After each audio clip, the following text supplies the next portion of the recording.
Halo semuanya, apa kabarnya? Semoga teman-teman semua di dalam keadaan sehat ya, dilancarkan segala aktivitas maupun usahanya.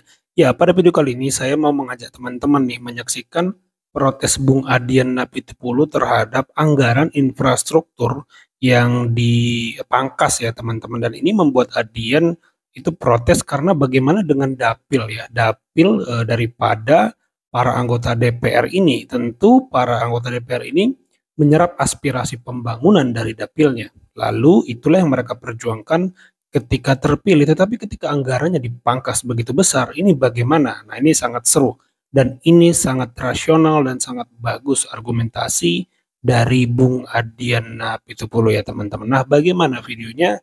Coba kita simak dulu bareng-bareng. Ini emang harus kita setujui ya, karena memang nggak masuk di akal. 63 km 1 tahun Gila. jalan, kita mau bangun apa?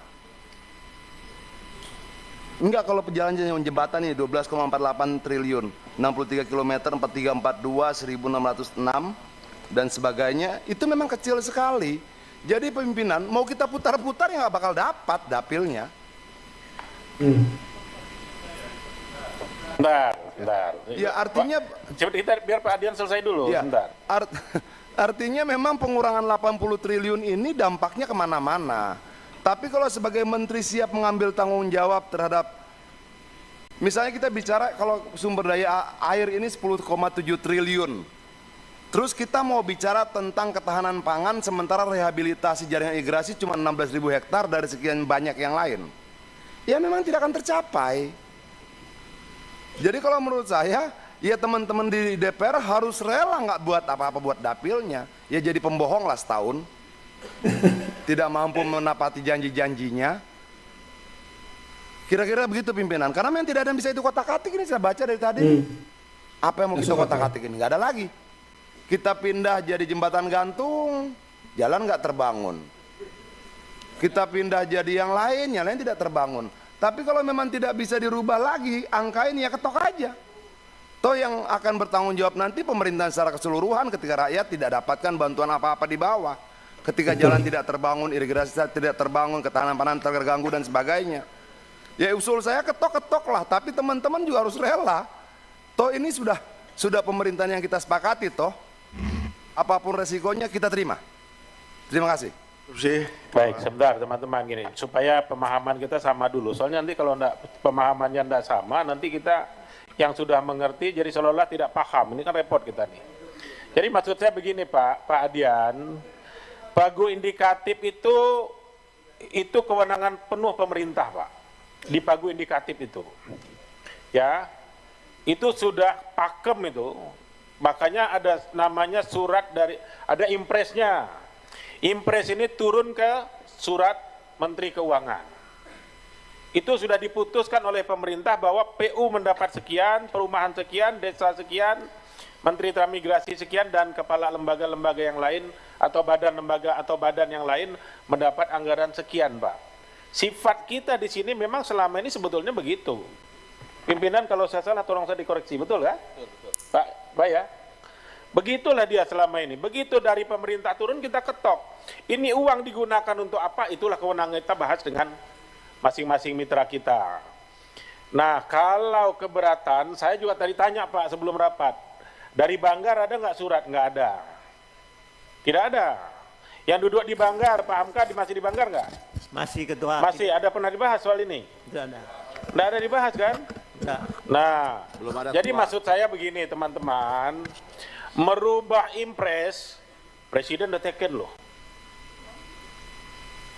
Ibu Menteri Keuangan membuat tindak lanjut dari instruksi Presiden tersebut. Kalau Ibu Menteri Keuangan merubah itu, harus merubah impresnya lagi. Bukan ranah kita itu. Jadi tidak ada istilah kita setuju tidak setuju, bahwa itu cukup tidak cukup. Itu seperti Pak Adian tadi bilang, tanggung jawab pemerintah. Nah, fungsi pengawasannya gitu. Ya pimpinan ketok aja. Memang duitnya nggak ada. Nah, nanti maksud saya gini, biar kita sama persepsi dulu. Nah, sebentar ya. Ini kita itu ketua tolong. sorry. Saya bicara dulu ketua itu. kita bicara mekanisme dulu. Ya, saya setuju dengan Bung Adian ya. Kalau dari anggaran itu tidak ada yang bisa otak-atik dalam tanda positif ya teman-teman, artinya dialokasikan untuk dapil gitu misalnya untuk pembangunan, ini ya diketok aja lah orang toh memang begitu gitu kan. Jadi sangat-sangat masuk akal ya pernyataan Bung Adian Pitupulu.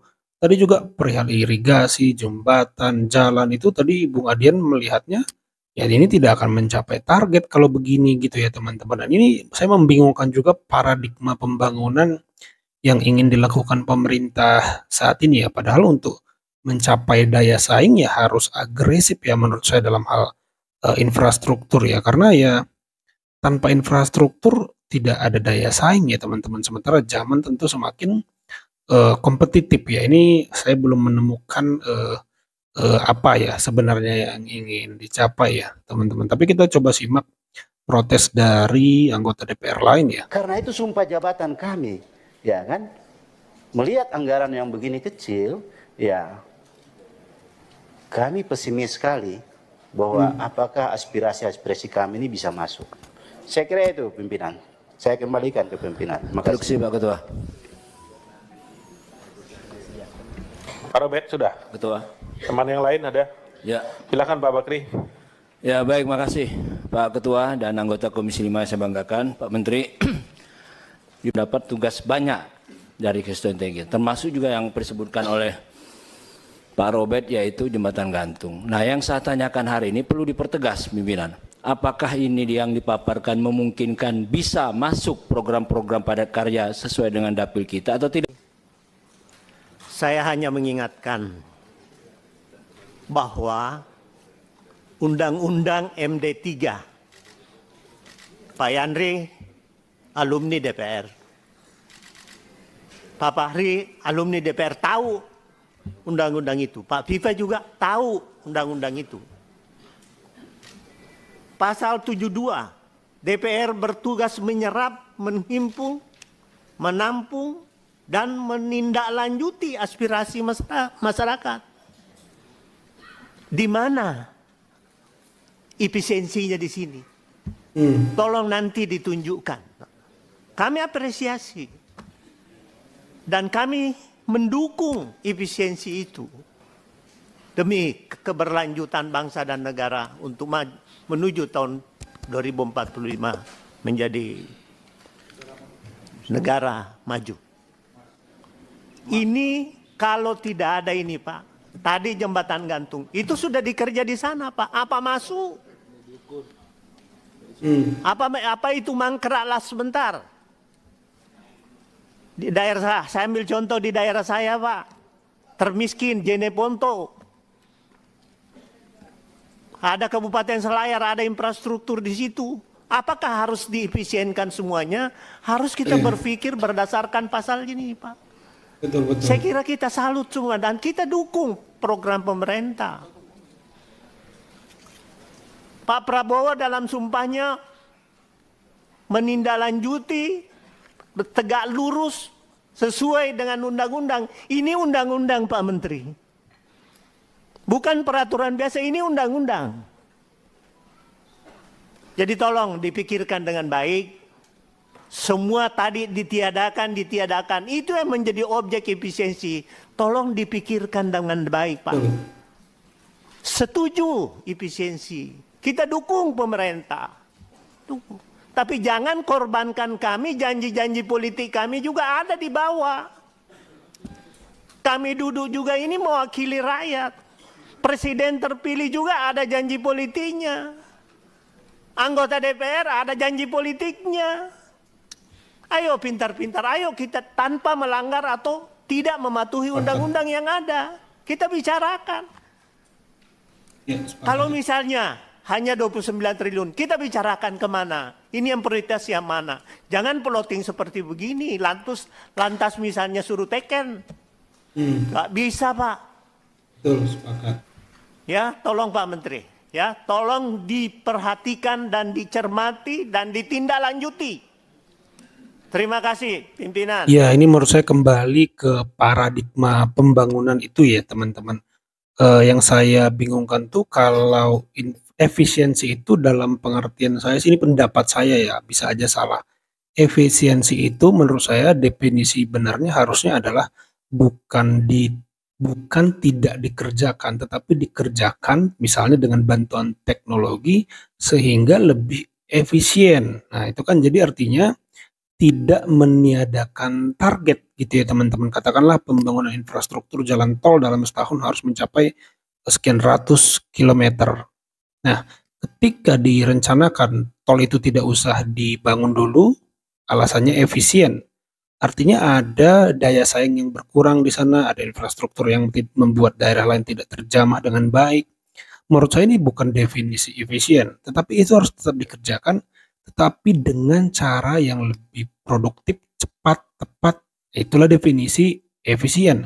Kalau sekedar anggaran dipotong sana, potong sini, potong sana, menurut saya itu bukan definisi efisien, karena pembangunan toh harus tetap berjalan gitu ya teman-teman. Jadi di sini menurut saya kata efisien itu harus dipikirkan ulang apa sebenarnya yang dimaksud dengan efisien. Ya kan pemerintah memang harus bekerja dengan efisien dan efektif gitu ya teman-teman. Artinya ya bukan meniadakan pekerjaan itu gitu. Ini sangat tepat kritik daripada para anggota DPR yang punya dapil ya teman-teman ya.